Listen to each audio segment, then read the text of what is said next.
Hello and welcome to another session of Streaming School. My name is Leon Haley and I'm really pleased to give you another session today, this time focusing on GCSE media. So as you know, Matt has returned to school and he has kindly prepared us a range of videos that we actually can play and use during this period. So I'm playing the next video from him.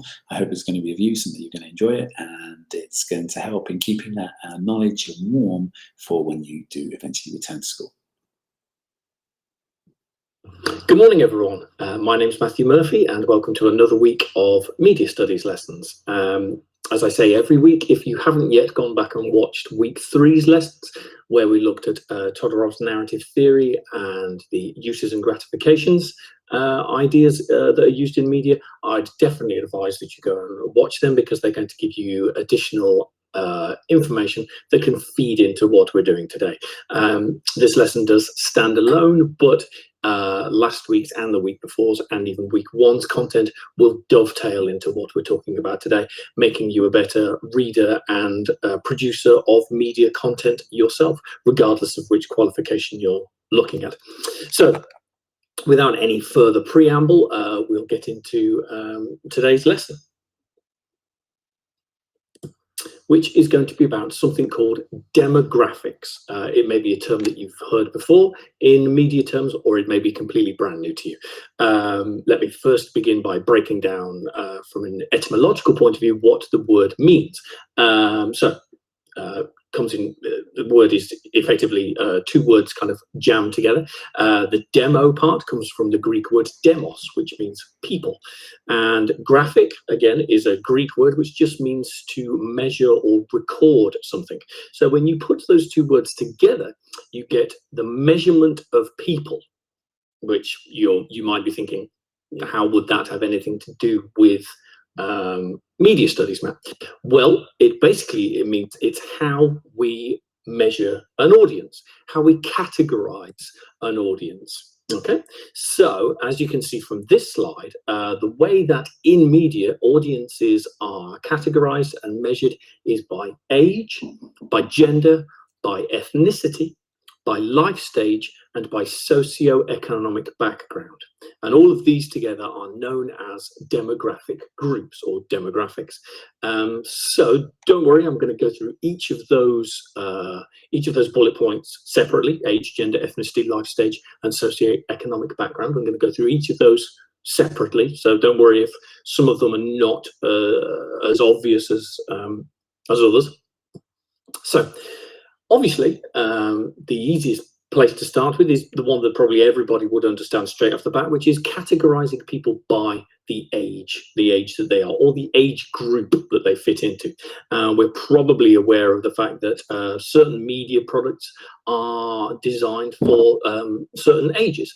So as you can see from the pictures that I've chosen to use on this slide, we can see exactly the different age groups that are used to categorize people. Later on in the presentation, we might come across new vocabulary of millennial, Gen X, and baby boomers. Those will come up later in the lesson. I'm not going to go into them yet. They'll be more relevant later on. But again, we can think of specific media products which are designed for specific ages. So certain games on mobile platforms might be more appropriate for preschoolers, and then other TV shows or Netflix programs may be more appropriate for an older audience. Okay, so obviously a media producer has to be aware of which demographic groups they're trying to target when they make their product. And as a media student yourself, you are expected to be able to write and talk about with some understanding exactly how different products target specific groups. So this is why it ties in really nicely with the uses and gratification stuff that we were talking about last week. Hopefully those of you that saw that lesson will see there's lots of joining between these two ideas, between demographics and uses and gratifications. It's definitely something that you're going to see will join together. So the other way that audiences can be categorized as well as their age is by their gender.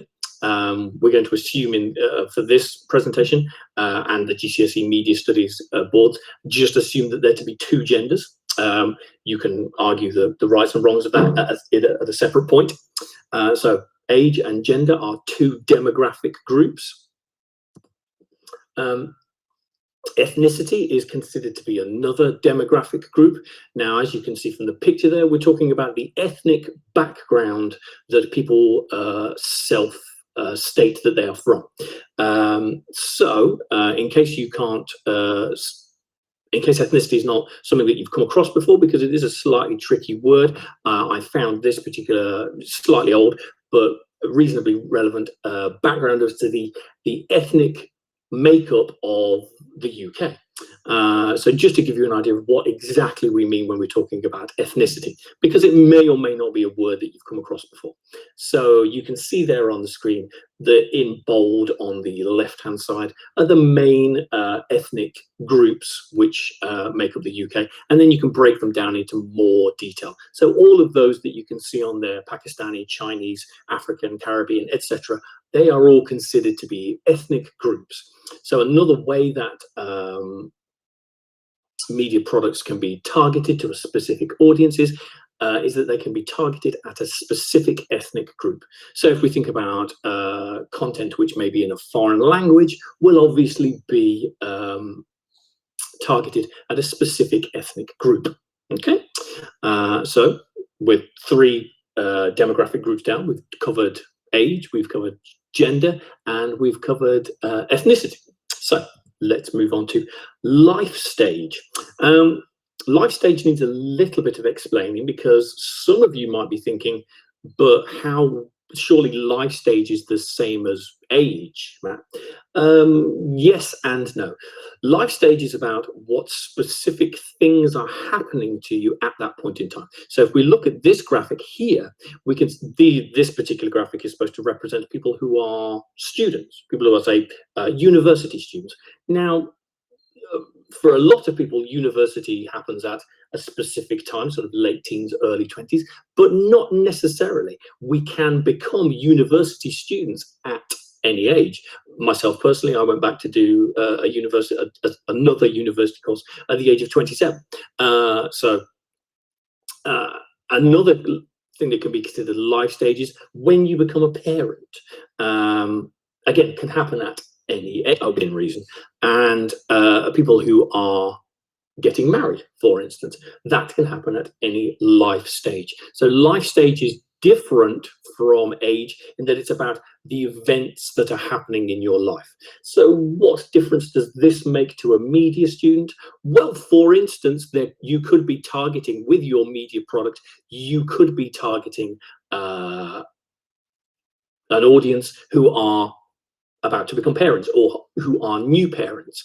For instance, you might be trying to deliver some content which is about about what to expect as a parent, and obviously your target audience would be those people, or university students would be your target audience. And so you're not necessarily going for a specific age or a specific gender or a specific ethnic group. You're trying to target at a specific life stage, which is why it's given its own demographic group. So this might be a time where you can just grab yourself a pen and a bit of paper, because I'm just gonna help you to double check that you've got how the key terms that we've covered so far. So one of the audience demographic groups begins with an A. So you can either try and write it, or you can just say it out loud to try and remember what is the audience demographic group that begins with an A. There is another one that begins with a G. So take some time now to try and recall that from your memory. There is another one that begins with an E. And finally, another that begins with an L. And that one is 2 words. So just take some time now to see if you can draw those up from your short-term memory, because from that, it's going to allow them to enter your long-term memory, which means when you need to recall them for coursework or an exam or just in everyday conversation about the media, they're going to become more embedded in your mind and so easier to recall and use. So to double check how you did, age, it was gender, it was ethnicity, and it was life stage. So those are 4 of the demographic groups that we've covered so far.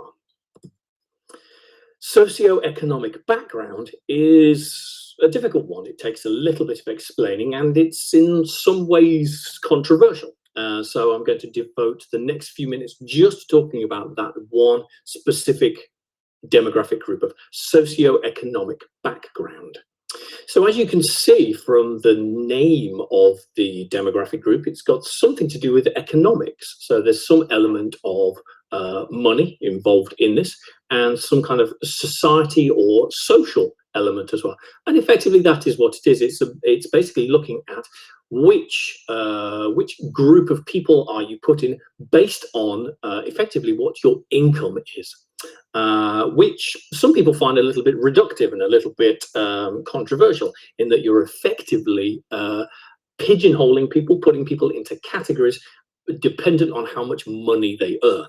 And obviously, you could argue that there's a lot more to a person than simply their economic worth.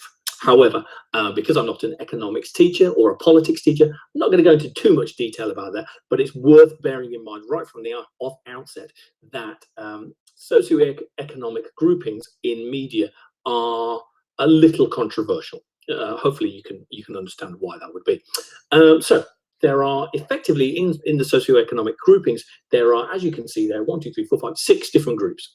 And what I'm going to do is I'm going to take some time to take you through what each of those groups are. So we've got A, B, C1, C2, D, and E, which on the face of it mean nothing. So I'll have to break them down a little bit for you.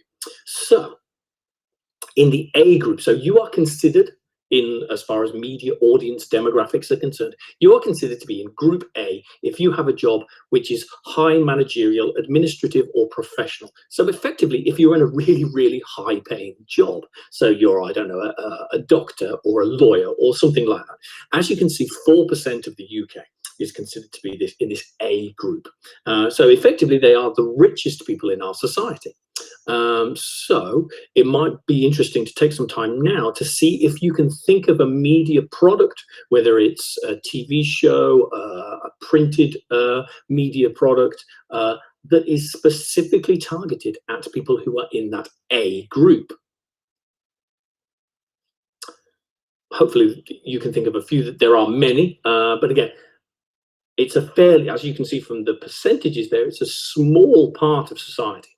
So if we move on down the other socioeconomic groups, B, intermediate, managerial, administrative, or professional jobs. So it's the people that are in, again, still very well-paid jobs, 23% from 2 different groups, because again, these socioeconomic groups were used by economists and politicians many years before they got used in media studies as well. So the exact reasons why there's a C1 and a C2, I don't really know.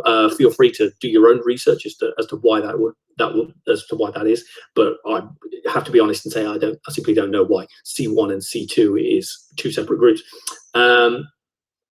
So C1, clerical, junior managerial, administrative, and professional jobs. So 29% of the society. So people with kind of middle income jobs, you could say. C2, skilled manual workers. So you have a job which is a manual job, so you don't work in an office, but it requires skill. Moving down to D's, semi or unskilled manual workers, and finally E's, the least economically active people in our society. So pensioners, casual workers, and the lowest grade workers, or unemployed people. So you can see that basically the E group are people that, as I said, are making little or no economic impact on society. So are there any media products which are specifically aimed at the E group? Well, I can think of some, because if you think about, obviously the current state of the world is slightly different, but if you think about when everyone was at work during the day, when we were allowed to do that, daytime TV, the kind of TV shows that are on between, say, 11 o'clock in the morning and 2 o'clock in the afternoon. If you're a doctor or a lawyer, you're not going to be around to watch them. If you're a pensioner or you don't have a job, then you may be around to be able to watch TV. So some of that daytime TV content is specifically targeted at that E group of socioeconomic groupings. So that's the fifth and final demographic group. So we've covered age, we've covered gender, we've covered ethnicity, we've covered life stage, and the final grouping is socioeconomic groups from A down to E. So before we leave this forever, before we leave this for now, there's just a graphic that I found, and I've tried to kind of show you a few examples of the sorts of jobs that might be within those socioeconomic groups. Okay, so again, there's no hard and fast rules in this. You won't find a specific flow chart or anything like that to show you exactly which job is which demographic group. It's mostly about effectively how much money you put into the economy, if you like, is where you end up on those socioeconomic grades. So what I want to look at now, before we finish, is some examples of where demographic information is found and how it's used, because it's all very well me going on for 15 minutes about how there are these demographic groups. Well, how are they used in Media Lab? So let me just come out of this for a second, because I just have some links here. So some of you may be aware of the website YouGov. It is a company who basically do lots of audience research. So you can see from here, you'll find that I've put in the information for a very popular TV show. Hopefully you're aware of Brooklyn Nine-Nine, the TV show. If you're not, I definitely recommend it. It's extraordinarily good American comedy. So I'm going to leave the stuff that's at the top for the moment and just scroll down, because it gives you some of the demographic information here. So for instance, through YouGov's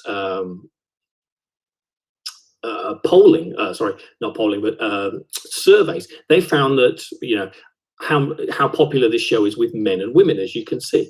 So I said near the start of the presentation that we were going to talk about millennials, Generation X, and baby boomers when we were talking about age demographics. So effectively, it's about when you were born. So luckily, YouGov will tell us if you're a baby boomer, it means that you were born between 1946 and 1964.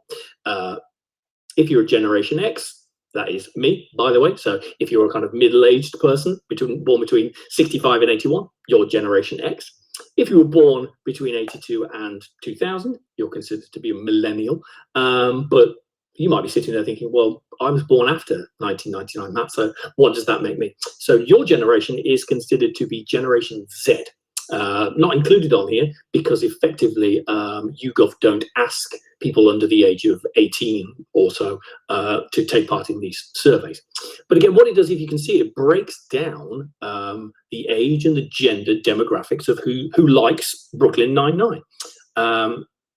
So obviously, people who make the shows and people who try and sell advertising for these shows need to know this kind of demographic information. It will show you also here at the top the sorts of other media products that people who like Brooklyn Nine-Nine also like these other shows. So it gives you a map of what is the audience for Brooklyn Nine-Nine like. So if we take a totally different show, let's take Love Island. Again, not necessarily comedy. I would say that it appeals to a different demographic audience. You can see that again. It gives you a breakdown of what percentage of millennials watch it, Generation X, and baby boomers, and you can see that it's. You can see that it's much more popular with men than it is with women. So this is how this demographic information is used, and this is why you need to be able to not only understand it, but be able to use it in your answers, which brings us to the tasks. So at the end of this presentation, you'll see that I've put tasks that can be done for you to get used to using this demographic information. I just wait for this to load for a second. There we go. So if you're a BTEC student, this question will be very familiar because it's the sort of thing that you find on the Unit 1 exam. Discuss how BBC iPlayer and other on-demand streaming services have changed the way audiences consume TV and radio programs. So to answer this question, you're going to need to talk about the different demographic groups that use iPlayer. And also the different devices that those demographic groups might have access to, and the different way that, say, a pensioner would access BBC content from, say, a millennial. So obviously understanding these terms is going to give you a better way to get at least 8 marks, the maximum 8 marks for that question. But if you're not doing BTEC, should I still do this question? Absolutely. There will be questions similar to this in a GCSE exam, and obviously understanding of demographics means that you're able to answer all of the questions about audiences in whichever exam or coursework you have to do. As well as that exam style question included at the end of this presentation will be a link to the bite-sized quiz that will, in a different way, enable you to test yourself on which of the new vocabulary from today's lesson has entered your long-term memory. So I want to thank you for your time. Thank you for your attention this morning. I hope the rest of your Monday is great. And yeah, I will see you tomorrow for another media lesson. Thank you. And that was another session from Mr. Matthew Murphy covering a range of items to do with media, and he's going to be back with you tomorrow. In the next section, we will go back to focusing on some of the elements that we're going to do with chemistry. So I look forward to seeing